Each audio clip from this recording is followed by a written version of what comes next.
Well, now I make 100,000 Kenyan shillings at the end of the month. I actually work in Gulf, but I only manage to save 15,000 at the end of the month. I'm actually an IT guy here in Qatar. Now, the point or the question is, am I safe, Joseph? Now, that is the question I got from a client who is working in Qatar, okay? And he's earning 100,000 at the end of the month, but he can only manage to save 15,000. Now, the question is, am I safe?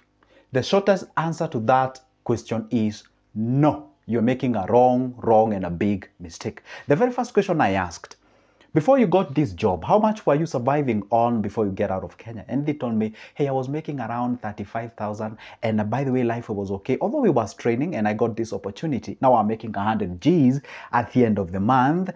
And I cannot even tell what's happening. I'm able to save only 15,000. Now, the question was, now, when you were making 35,000, how much were you saving? Well, it was a bit hard to save, but anyway, sometimes I could save 8,000, 7,000, or 10,000. Now, you see, you're saving 15,000 out of 100K. And previously, when you were in Kenya, you were able to save, let's even say 5,000. Now, the question is this, who is fooling who? What happened? What happened? You see, now, the point is this, guys. We have to fix this nation. I have to tell you the truth. And remember one thing, whenever I talk about finance, it's a very emotional issue. And I know probably you're watching this video from Qatar. Maybe you're watching this video from Gulf. You're watching this video from UK. You're outside the country and you're trying the best as you can. Remember one thing. You went outside the country to make as much as you can, save or accumulate or store as much as you can. You come back home with quite a good kikapu so that at least you can invest and progress to the next level. Now, there you are. You want your family to live the most elegant, luxurious life and all those kind of things. There's nothing wrong with that. I love that. Everybody loves that. But the point is this. Are you feeding the logical aspect of your life or are you feeding the emotional aspect of your life? Because we have those two things. Say you have kids and you have families. You have to cater for them, all right? They have to live in a good and elegant life. And I know that is every man's dream in their heart. Not even man. Anyone who is out there and you're an adult. But the question is this. You always ask yourself, what happened? You're making 35,000 at the end of the month when you are in Kenya, right? You are able to save at least, let's say even 6,000 at the end of the month, all right? Now you're making 100,000, all right? And you're able to save 15,000. Now the question is, what happened? What's the big question? You see, the problem that you guys do is that the moment you get what we call an increment in terms of income, guess what happens? You shoot or you actually up your game. You do what? You also do what? You increase your expenditure. You spend more than you were actually doing before. Guess what happens? You shift from your house. All right. Number two, the way you eat, what you eat, and where you eat from changes. Like basically your lifestyle changes. And guess what? This comes with a price tag on top of that. And this is where you find, like you were earning 30,000, you're living, let's say, in a 8,500 house. Now you get your 100,000. Now you shift to an 18,000 house because, hey, guess what? Money iko. In Kenya, we say, pesa iko. I mean, life is for the living and what have you. Anyway, the point is this. You're earning this amount of money, you're saving this, you're totally wrong. I always advise people, if you are outside the country, if you are out there, don't forget the mission. Sometimes I receive a call from a guy who has been working outside the country and I ask them, okay, fine. When you are applying for that job, all right, what was your aim? The moment you landed in that country that you're working from, what was your primary goal? How much did you want or wanted to make so that at least you say, hey, if I dare get this amount of money, I go back home, I do my businesses, I do my investment, and I proceed to the next level. And some of them even tell you after the second year in that place, you ask them that question, they tell you, I had no plan. I just came here. I had no job. You see, when you work without any aim, can you imagine just driving? And this is the analogy I always give people. Can you just imagine just driving?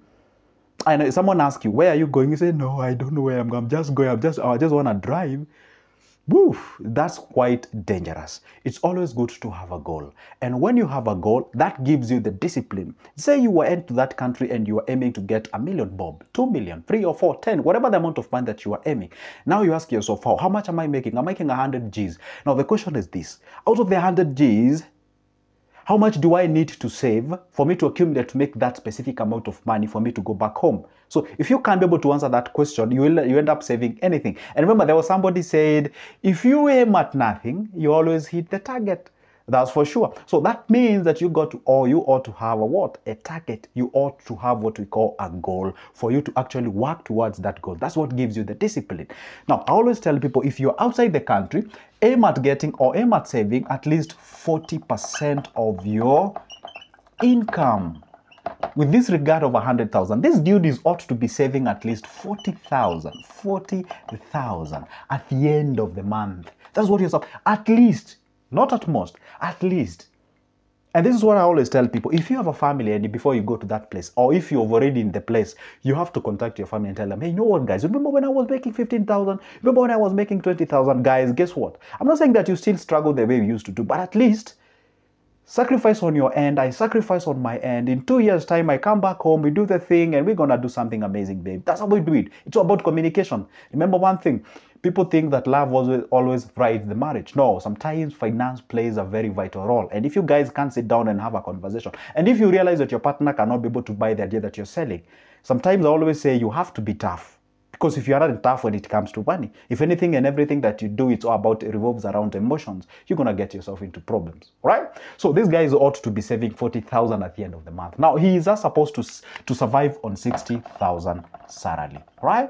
So I don't know what magic happens. If you are able to survive on that 5,000, if somebody has given you that 60,000, you'll be able to do that. This one, you can be able to pay your rent, you can be able to pay your food, you can be able to pay your utilities and what have you, and you survive on this amount of money. Again, for me, I said for me, and I believe should be for you.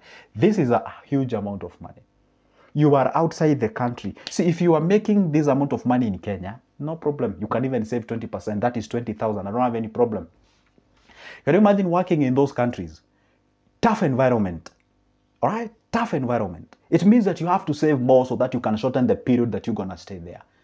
But if you save less, it means you're going to stay more in that place. That's what it means. And that's why I always tell people, it's always good to make sure that you count the cost and pay the price. It's as simple as that. By the way, did I promise it's easy? No, it's not easy. It is tough. And I'm so happy with this generation that is going outside the country to make as more as they can to come back home. This is the generation that will transform and change this country. I do have the strongest hope and believe this is the generation that will transform our country. But we cannot do so if this is the kind of a character that you're carrying to that place. Even if it means you putting or keeping your family in a quite an elegant family, it also means that you have to do something for the sake. You know one thing, one day your kids will ask you, hey dad, what did you do? What did you acquire in terms of an asset? And you tell them, hey, guess what? I was renting a very good house. Guys, we used to live a very best and elegant. Oh, okay, fine, it's okay. I used to take you out and all that. Yeah, it's okay, amazing. But what did you do? That question will actually hit you very hard. So if you are outside the country, aim towards saving at least 40% to half of whatever you are aiming. I always tell people, if you can manage to save half, if you're making 50,000, save half. But I stand corrected. There are some people who are earning 30,000 in Gulf. I understand. There are people who are earning 30,000 Kenyan shilling in Gulf. And maybe let's say back at home, they have some children or whatever, something of sort. You have to pay the school fees. This formula may not apply for everyone. But the point is this. Try as much as you can to make sure that at least you save as much as you can, so that at least you can be able to do what? You shorten the period, all right? You shorten the period. You see, I have interacted with people who are from Gulf. They come back home and they are contemplating going back there because they have not saved a substantial amount of money for them to kickstart a life here in this country. And if they can just imagine how tough life was in that country or those countries, they don't have the option. So you have to do something for you to at least get out of this equation. All right. So what do I mean, guys, in a nutshell or in a conclusion in this video? Make sure that at least you do something for the sake of your investment. And I'm going to give you a very simple formula that you can be able to apply. That amount of money that you get, at least set aside 40% of it. Now, out of the 40% of it, do not save all your money in. I know I always talk about circles. I know I talk about circles. And by the way, be very careful. I saw a lady who talking about a certain circle in Kenya. I don't want to mention the name, and she's saying she has saved, I don't know, close to 1.6 million, and the money is disappearing. She cannot be able to get. That's why I always tell people, be very careful where you are saving your money. And again, do not save all your money in one area. Come on, guys. Come on. You find like you're channeling all your amount of money towards one specific area. Don't feed one beast. It can turn against you. If you're saving 40,000 at the end of the month, don't channel all your money into a circle. No, come on, don't do that. All right, you can differentiate a circle. You can save on an MMF. You can save another one in a fixed deposit in a bank. All right, you see, if you can have at least these three of them. All right, maybe for the circles, don't save a lot. Let's say maybe you have for like 40,000 at the end of the month. You can save like 10,000 here, 10,000 here. All right, an MMF you can save, let's say 20,000 here, or maybe 20,000, and the other amount of money, let's say 10, you can save it here, right? So meaning this money you cannot access, or you can actually do the vice versa. You save 20,000 here in a bank. All right, you save the 10,000 on MMF, 10,000 on MMF. Guess what you've done? You've actually, spread the risk rather than taking all your money and saving in a circle. And this kind of a circle that you guys are saving, it's a circle that is not even known. It's not even regulated by SASRA.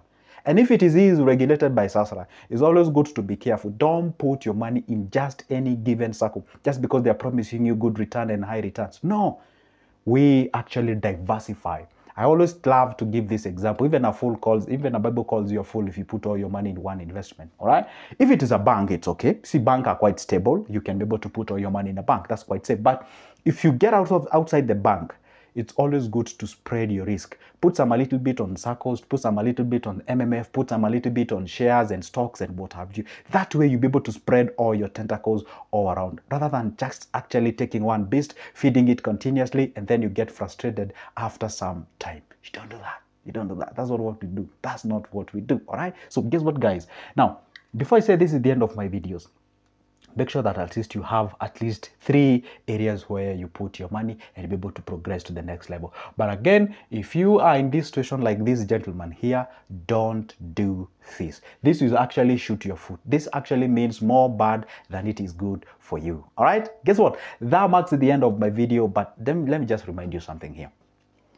My name is Joseph. It's your first time watching me. I talk about money. I talk about investment. All right. So, and by the way, I do post a video each and every day about these things, making money, be it either online, conventionally, saving our money, financial management, and all those kind of things. So if you don't want to be ashamed of my good videos in future, do this. Doesn't cost you anything. It's free.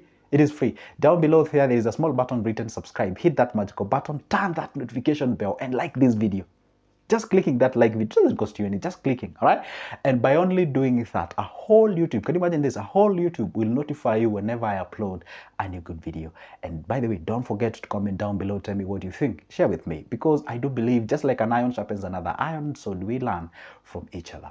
And you can as well reach me. Some people ask me, hey, Joseph, I would like to get a piece of you in terms of a conversation. Where can I get you? You get my number from the description of this specific video. Give me a call and let's have a conversation. I also have booklets about investments. I mean, they have a booklet about financial management. You can pick that copy, study that copy, get the information, because knowledge is power. I have booklets about business plans of different businesses, booklets about circles, shares, money market fund, treasury bills, treasury bonds, all those kind of things. If you want to get a copy, take my number from the description of this specific video. Let's talk business and let's get to the next level. For now, say goodbye. See ya.